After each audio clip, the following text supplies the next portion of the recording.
think. And those are not connected anymore, but that's the one little lesson that I got. So what are the points of note? One of the peculiar ones, but it tells you something, is that all the diversions were for social reasons. Not a single diversion was for scientific reasons, although, if you buy the maxim, once you're trapped in a diversion, make it count, okay? That really fits, by the way. If I'm devoted to trying to understand the nature of the human mind, what business do I have being getting diverted from scientific reasons? There's got to be some other kind of reason. And they all were. I like to help Raj and do things like that. All right.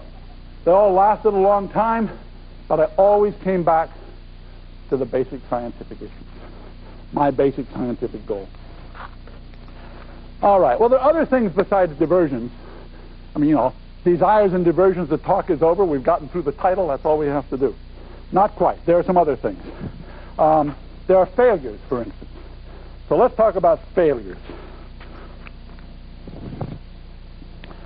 So the maxim here is embrace failure as part of success. I always like to say, one good failure a week is just bracing and good for you. Your problem is to use it to somehow advance towards the main goal, something I've not always been successful in doing. So now I want to tell you about a couple of failures.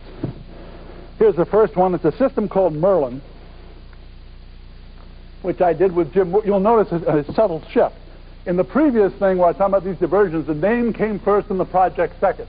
Now in these failures, the project comes first and the names come second, because it's the project that failed, not the people who were on it. All right. So this was an effort with Jim Moore, a graduate student here, Richard Young, who's now over in Cambridge, who was here as a research assistant with me. Again, it lasts for what? 6 or 7 years. There was a kernel idea behind Merlin, which was, again, the attempt to do the main line, namely that all thought was seeing one situation as some other further specified. So if you could see the current situation as the goal, just further specified in some ways, then you could see how to get to the goal. So everything was to be built on a generalized form of mapping in which you would sort of map everything into everything else, and the nature of those maps would, in fact, be the flow structure of thought. It was, in fact, a pretty hot idea, and it just had a whole cartload of interesting things. For instance, it had frames, schemas, had attached procedures, had general mapping in it, had notions of indefinite context dependence, had automatic compilation. Remember, this is all, Minsky's frames paper is 75. This is all several years before Minsky's frame paper. Had all these great things in. The only problem is we couldn't make it work, okay? That is, it failed. Now, I need to tell you what it means to say what a failure is. I don't mean that we didn't get a program to make it work. I don't mean that we didn't publish a paper on it. Things succeed in computer science when they affect the course of computer science. And if when you look back 5 years there's no ripple at all from the papers you publish to the systems you build, that's a failure, okay? So my criteria of failure is the one we use in tenure committees, which is, let's just talk about the way this guy has pushed, or gal, has pushed computer science around. Don't look at the papers, don't look at the systems, only ask how they've pushed computer science around. So in fact, Merlin was really well noticed, it was talked about, it was referenced, it was cited, but it turns out that when you're through, it died. No one knows about Merlin now. Its ideas didn't have any issue. Things like the frames and so forth all came around, and this was a little input to them, but not the important input. So that counts as a real failure.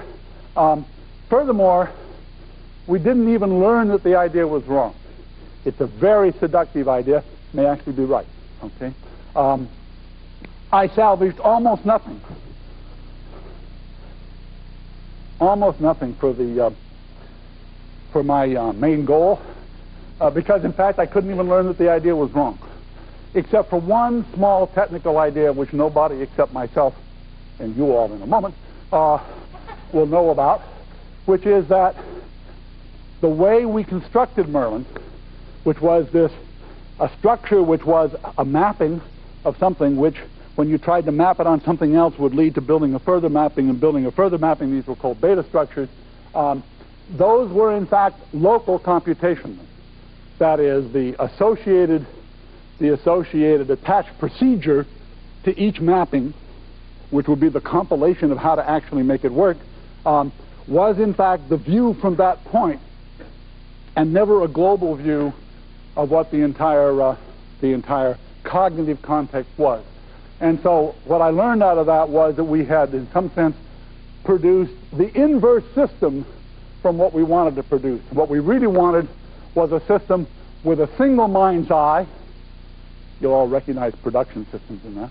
With a single mind's eye that would somehow survey all of this, and not what we had in Merlin, which actually had production systems in, had little production systems all over this big mapping structure. Okay. Small but important technical idea. It's the only thing I took out of it. So let's have another failure. This is the biggest failure of all, by the way. This is something called the Instructional Production System Project. Lasted from 76 to 79. A lot of people worked on this. Lanny Forgey, John McDermott, Mike Rickner, John Laird, Paul Rosenblum as young graduate students. The basic idea was to grow production systems by external means. So as opposed to the designer having to know exactly the structure of rules, you'd sit on the outside and you'd loft rules into this system and it would sort of grow up, okay? We actually talked about it a lot as if the goal was to obtain a large production system. In those days, that was 1,000, not 10,000, okay? No one had reached it. No one was above 200. It was, in fact, a total failure. We never got off the ground. We never produced anything. One of the ways of illustrating this in terms of publication is there was a prospective paper and there was a retrospective paper, but there were no papers in between. It was so bad that only Mike Rickner, whose loyalty to the project was really very deep, was the only one who was willing to go off and write the retrospective paper. So a genuine failure, okay? That's what I say, embrace them. Don't hide them. Be happy with them, all right? Now, it turns out that it had an incredible set of uses. So, in fact, the whole OPS series of production systems, OPS standing for Official Production System for the Instructable Production System Project, because we all had our own version, was generated by this project. It turns out that as we struggled to find some tasks for which this poor benighted system. Oh, I have to tell you what's wrong with the system. Didn't tell you that. The real problem is, maybe I'll say it later, I can't remember. The real problem is that if you're sitting on the outside, you dump a production system in, you can't ever do anything to evoke that production. Production is up there someplace with its conditions. You don't know what it is because you don't know the productions that are in there. That's the whole point. And you're fishing around trying to find some way to make it fire, and you can't do that. So we could never get, it wasn't quite that bad, but it was almost that bad. We could never get a scheme which let the thing sort of turn over so you could shape it, okay? And trying to find some tasks like this, John McDermott picked up a task that Sam Fuller had at Digital Equipment, which turned out to be this VAX configuration task. And so the R1 expert system, which many of you will know because it was the first really successful commercial expert system, grew directly out of this project.